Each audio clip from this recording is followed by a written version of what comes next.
ज्ञान गुण सागर, जय कपीस तिहुँ लोक उजागर।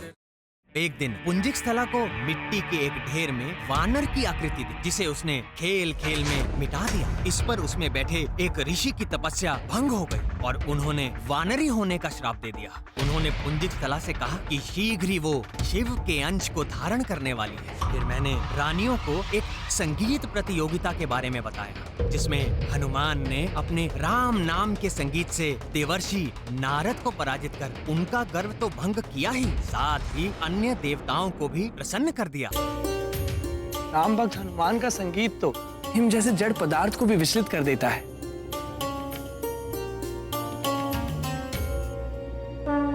जिसके कान तो क्या हृदय भी नहीं।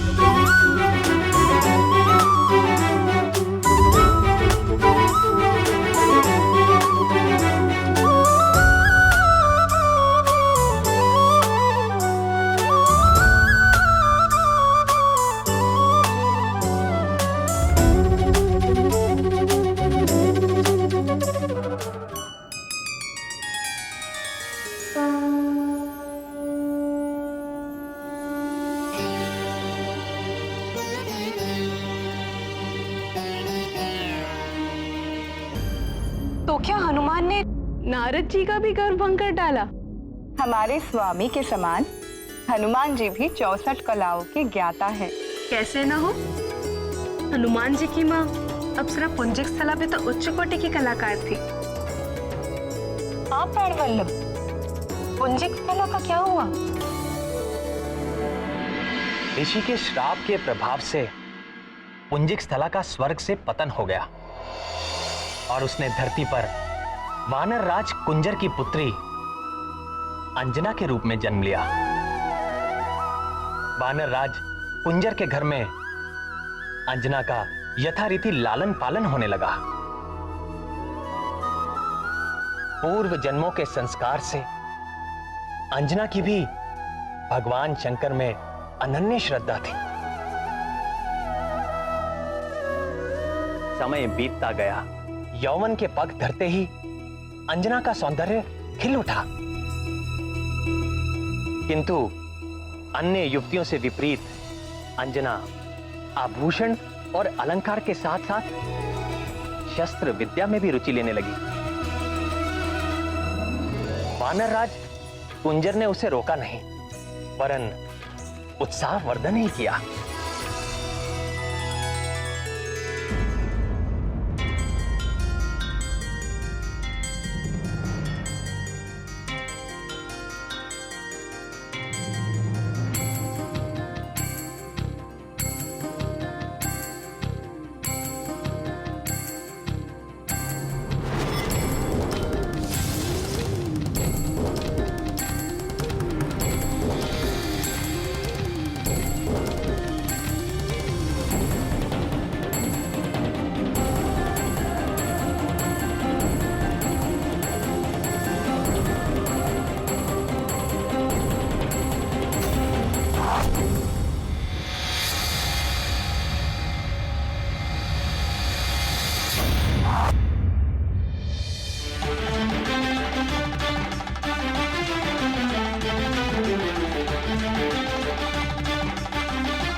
अति उत्तम, तेजस्वी भव।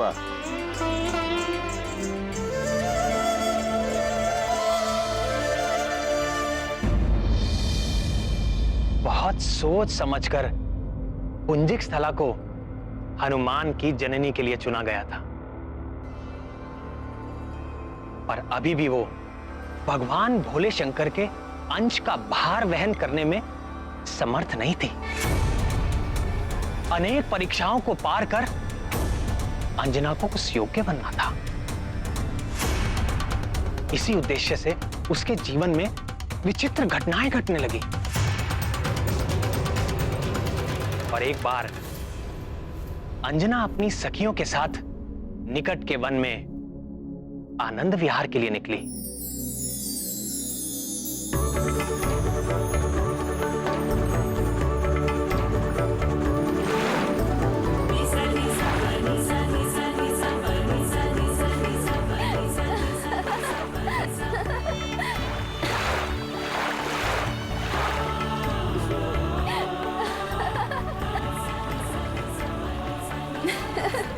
देखो ना अंजना, कितना शीतल जल है, बड़ा आनंद आ रहा है। आओ ना।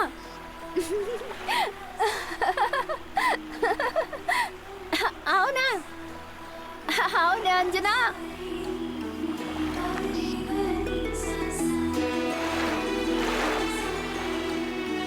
नटखट, क्या कर रही हो? तुम लोग रहो जल में, मुझे तो यहाँ तट पर ही अच्छा लग रहा है।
हे प्रभु, ये कैसी लीला है?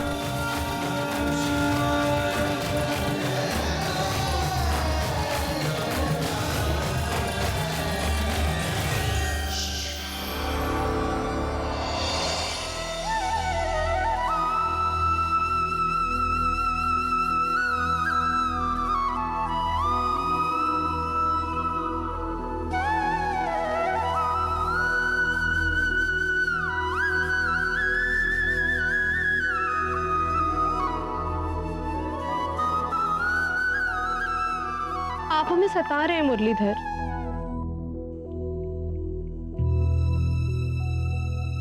हम सबके मन में कितनी जिज्ञासाएं जाग रही हैं और आपने अपने अधरों पर मुरली धर ली। प्रिय, यदि आपके मन में इतनी ही जिज्ञासा है तो सुनिए।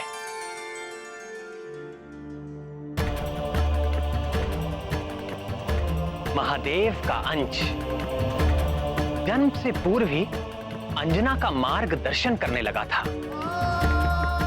मनुष्य का प्रारब्ध अर्थात उसके जीवन में होने वाला घटनाक्रम जन्म से पूर्व ही निश्चित हो जाता है और चाहे अनचाहे हर प्राणी अपने भाग्य की ओर खिंचता चला जाता है। अंजना के जीवन का तो केवल एक ही उद्देश्य था, महादेव के अंश महाबली हनुमान का जन्म। ऐसा समझो कि बाल हनुमान की छवि बनकर वो भाग्य ही अंजना को एक विशेष दिशा में खींचे लिए जा रहा था।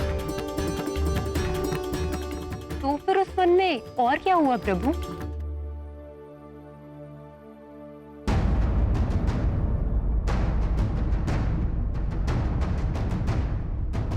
वहां जो हुआ वो बड़ा ही भयंकर और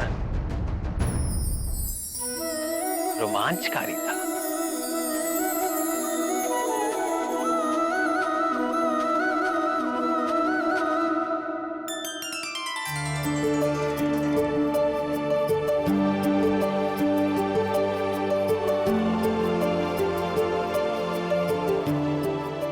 एक बार फिर दिखेगा तो उसके कान पकड़कर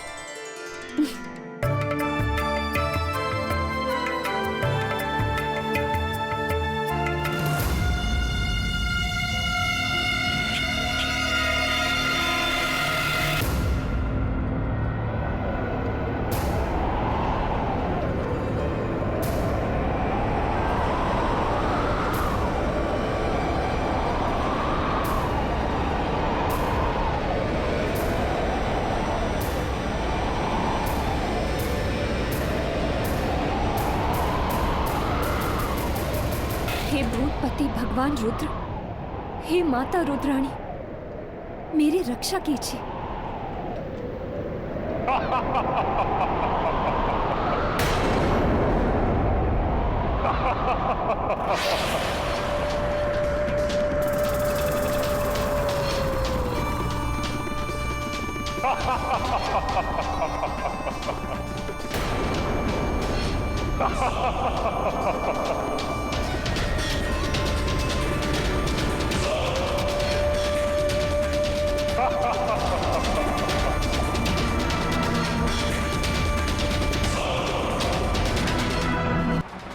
हे रुद्र रक्षा करो, हे वीरभद्र रक्षा करो, रक्षा करो।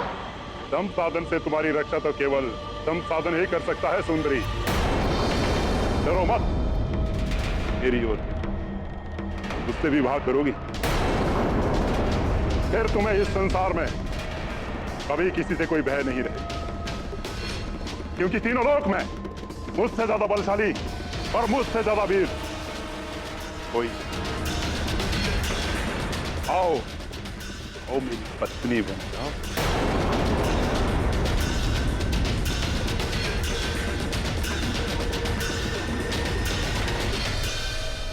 भाग कर कहां जाओगी? रुक जाओ, देखो मुझे क्रोध आ रहा है।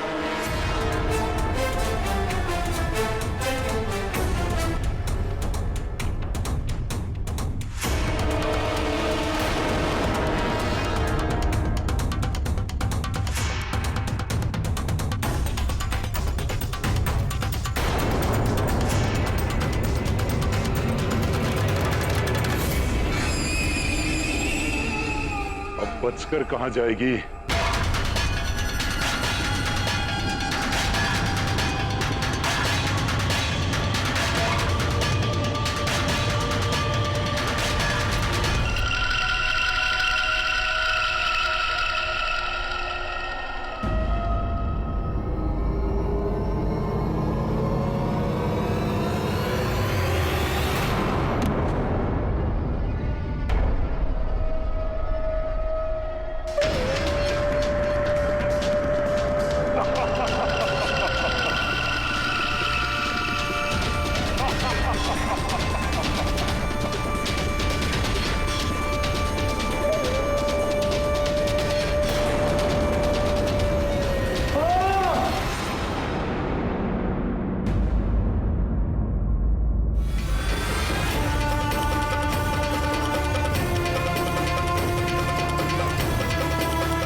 जैसे भयंकर राक्षस का प्रकोप था, उस विकराल वन में बाल हनुमान अंजना को लेकर गए ही क्यों?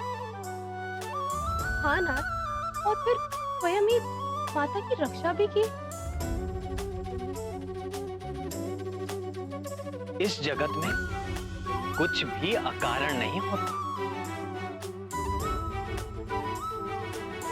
कुछ तो कारण होगा। ठीक है, यदि आप नहीं बताना चाहते तो ना बताएं, किंतु ये तो बताएं कि फिर अंजना का क्या हुआ? जिस उत्तर दिशा की ओर बाल हनुमान ने माता अंजना को भेज दिया था, वहां ऋषि पनत का आश्रम था। ऋषि ने अंजना को जलपान कराया और उनकी सारी व्यथा सुनी।